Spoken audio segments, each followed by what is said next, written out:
सम्पूर्ण दर्शकवृन्दहरूलाई हामी स्वागत गर्न चाहन्छौँ। अहिले हामी विश्व न्युज अपडेट एनालाइसिसमा उपस्थित छौँ र विशेष गरी आज हामी इरानको बारेमा चर्चा गर्न गइरहेका छौँ। इरानमा अहिलेसम्मको ताजा अपडेट अनुसार 217 प्रदर्शनकारीको मृत्यु भइसकेको छ र विशेष गरी सुरक्षाकर्मीको गोली लागेर र त्यहाँका विभिन्न झन्डै 6000 भन्दा बढी नागरिकहरू चाहिँ घाइते भएका र विभिन्न चाहिँ कुराहरू आइरहेका छन् र हालसालैको यो आन्दोलन जो छ त्यहाँ भइरहेको आन्दोलन सरकार विरुद्धको विरोध चाहिँ ठुलो आकारमा फैलिएको छ र सबै 31वटा प्रान्तमा इरानको 31वटा प्रान्तमा चाहिँ यो आन्दोलन आगो जस्तै फैलिएको छ र विशेष गरी यहाँनिर इरानमा चाहिँ यो आन्दोलन जुन किसिमले चर्किएको छ र यसमा यो आन्दोलनले चाहिँ दीर्घकालीन राजनीतिक र सामाजिक असन्तुष्टिको एउटा परिणामको कारण इरानमा यो आन्दोलनले आगोसरी फैलिएको छ र विशेष गरी 2025 सम्ममा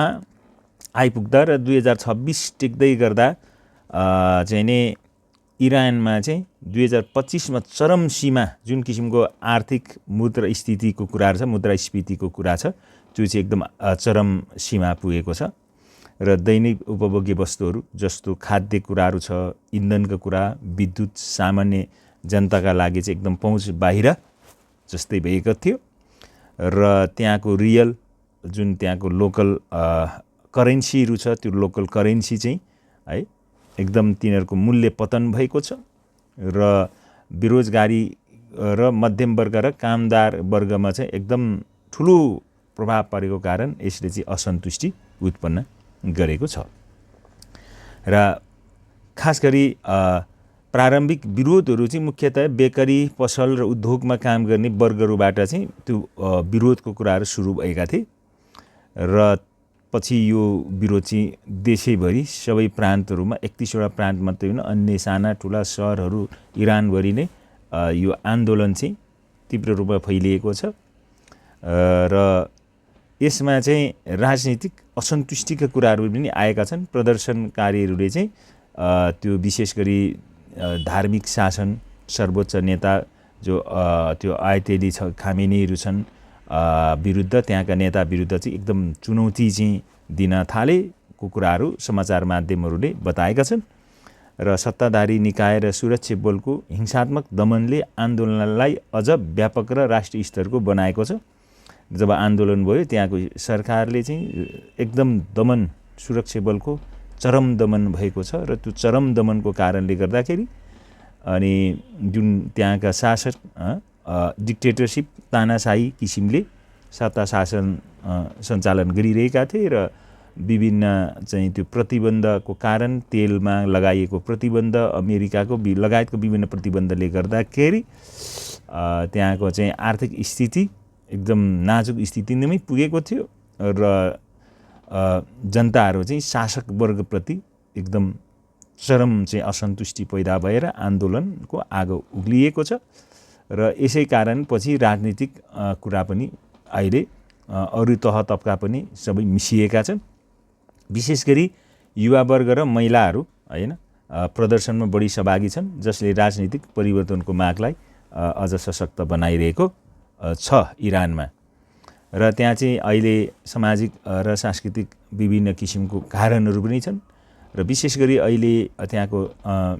सरकारले इन्टरनेट र सामाजिक सञ्जालको पूर्ण रूपमा प्रतिबन्ध लगाएको छ, ब्ल्याक गरिदिएको छ र जसले चाहिँ त्यहाँका जनताहरूलाई झन् क्रुद्ध बनाएको छ र जुन किसिमको त्यो इन्टरनेट र सामाजिक सञ्जाल हैन सबै कुरा चाहिँ प्रतिबन्ध लगाएको कारण त्यहाँ के भइरहेको छ भन्ने कुरा चाहिँ अझै अरू समस्या भइरहेको छ र पत्ता लगाउनका निम्ति र धेरै मानिसहरूको हताहत भएको मृत्यु भएको अपुष्ट समाचारहरू पनि विभिन्न सञ्चार माध्यमहरूमा आइरहेका छन् र विशेष गरी पूर्ववर्ती राजनीतिक असन्तुष्टि, विशेष गरी मोनार्की समर्थनकर्ता हैन र धर्मविरोधी समूहहरू बीचको पुरानो तनावले पनि आन्दोलनलाई अझ गहिरो बनाएको समाचार विश्लेषणहरू भइरहेका छन्। र विशेष गरी सरकारले प्रदर्शनको तीव्र दमन गरेको छ र त्यहाँ इन्टरनेट बन्द गरेको छ, व्यापक गिरफ्तारीहरू गरेका छन्, मान्छेहरूलाई पक्राउ गरेका छन्, हजारको सङ्ख्यामा मान्छेलाई पक्राउ गरिएको समाचारहरू आएको छ। र त्यसले गर्दाखेरि यो सबै सहरमा धेरै व्यक्तिहरूलाई सडकमा त्यो कारणले चाहिँ धेरै व्यक्तिहरू सडकमा उत्रिएका छन् सरकारको विरोधमा, जसले सरकार विरुद्धको आन्दोलनलाई अझ बलियो बनाउँदै लगेको छ। र विशेष गरी मृत्यु सङ्ख्या अहिले जम्मै 216 भन्दा बढी नै भएको कुरा चाहिँ यो चाहिँ पुष्टि भएको समाचारको कुरा हो र त्योभन्दा पनि बढी हुन सक्ने आकलनहरू गरिएको छ। र सुरक्षा बलद्वारा चाहिँ गोली, असुर ग्यास, विभिन्न किसिमको कुराहरू प्रयोग गरेर बल प्रयोग गरिएको छन् र त्यहाँ भित्री दमनको कारण स्वास्थ्य सेवा, आपतकालीन सहायतामा पनि पूर्ण रूपमा पहुँचमा कठिनाइ भएको समाचारहरू आइरहेका छन्। र मृतकहरूको प्राथमिक समूहमा चाहिँ विशेष युवा, महिला, सहरका नागरिक, बालबच्चाहरू समेत रहेको पनि समाचारमा प्राप्त भइरहेका छन्। र यो हिंसा केवल प्रदर्शन दमन मात्र नभएर राजनीतिक सन्देश पनि हो र सरकारले शक्ति देखाउन चाहेको छ र यही चरम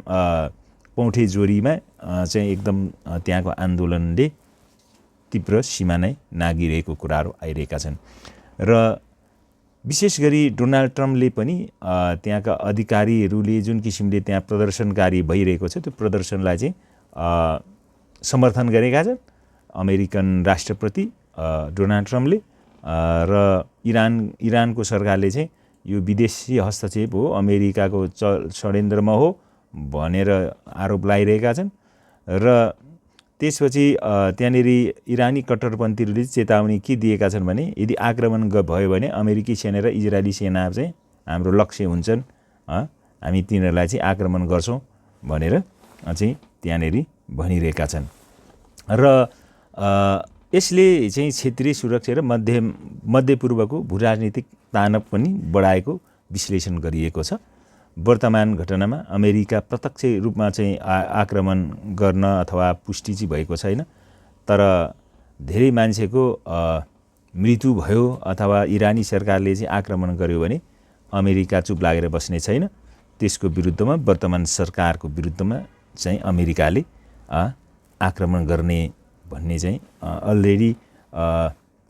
डोनाल्ड ट्रम्पले घोषणा गरिसकेका नै छन् र कुन बेला कति बेला आक्रमण हुन सक्ने सम्भावना पनि विश्लेषकहरूले औँलाइरहेका छन्। र विशेष गरी इरानमा जनताहरूको बीचमा जुन किसिमको चरमचुली असन्तुष्टिहरू भएको छ र खास गरी त्यहाँनिर आर्थिक गतिविधि चाहिँ एकदम थप्पै भएको र त्यहाँको $1 बराबर 1.4 मिलियन चाहिँ नि तपाईँको रियल त्यति नै पुग्यो भनेपछि कति चाहिँ त्यहाँको मूल्य चाहिँ लोकल करेन्सीको जुन भ्यालु चाहिँ एकदम तलै गुज्रियो। अनि त्यसले गर्दाखेरि मध्यम वर्ग धेरै मानिसहरूलाई चाहिँ यसले असर गर्यो र मानिसहरू चाहिँ एकदम समस्याग्रस्त बने र केवल आर्थिक असन्तुष्टिले मात्रै नभएर राजनीतिक, सामाजिक, अन्तर्राष्ट्रिय कारकहरूको ले गर्दाखेरि त्यहाँको राजनीतिक स्थिति चरमचुलीमा पुगेको छ र विशेष गरी त्यहाँ मृत्यु भयो, आन्तरिक दमन भयो र त्यो दमनले गर्दा थप सर्वसाधारणलाई चाहिँ एकदम क्रोधित तुल्याएको छ र त्यसमाथि त्यहाँ जुन किसिमको सामाजिक सञ्जालहरू, इन्टरनेटहरू सबै कुराहरू चाहिँ प्रतिबन्ध पर्दाखेरि थप जनताहरू आक्रोशित भएका छन्। अभिव्यक्ति स्वतन्त्रताको प्रतिबन्धले गर्दाखेरि र खास गरी इरानी सरकार जुन एक किसिमले तानाशाही डिक्टेटरसिप रुलिङ त्यो गरेको कारण वर्तमान युवा वर्गहरू चाहिँ र विद्यार्थी वर्गहरू चाहिँ यसको विरोधमा छन्, डेमोक्रेसीको औखालात गरिरहेका छन् र हामी डेमोक्रेसी चाहन्छौँ, थियोक्रेसी र यो डिक्टेटरसिप है हामी चाहदैनौँ। त्यस कारणले गर्दाखेरि हामीलाई चाहिँ डेमोक्रेसी चाहिन्छ भनेर उनीहरूले आन्दोलन गरिरहेका छन् र त्यसकारण इरानमा के हुन्छ भन्ने अहिले टुङ्गो लागिसकेको छैन। अहिलेको सत्ता तानाशाही सत्ता पतन हुन्छ या अर्को शासन आउँछ, डेमोक्रेटिक एउटा फ्रन्ट मूलधारको अर्को शासन आउँछ। अमेरिकाले आक्रमण गर्छ गर्दैन, धेरै कुरा यो केही समयभित्र हुने कुराहरू निश्चित देखिएको छ र इरानको यो आन्तरिक राजनीतिक असन्तुष्टि, आर्थिक चाहिँ नि एकदम क्राइसिस र साथसाथै त्यहाँ भएका आन्दोलनको पृष्ठभूमिमा आज विश्वभरि नै एउटा चर्चाको विषय नै भइरहेको छ सबैतिर नै। सो आशा गरौँ इरानी जनताकै निम्ति र इरानको निम्ति असल र भलाइ र राम्रै होस् भन्दै यो समाचार विश्लेषणको कार्यक्रम हामी यहीँ राख्न चाहन्छौँ। By by.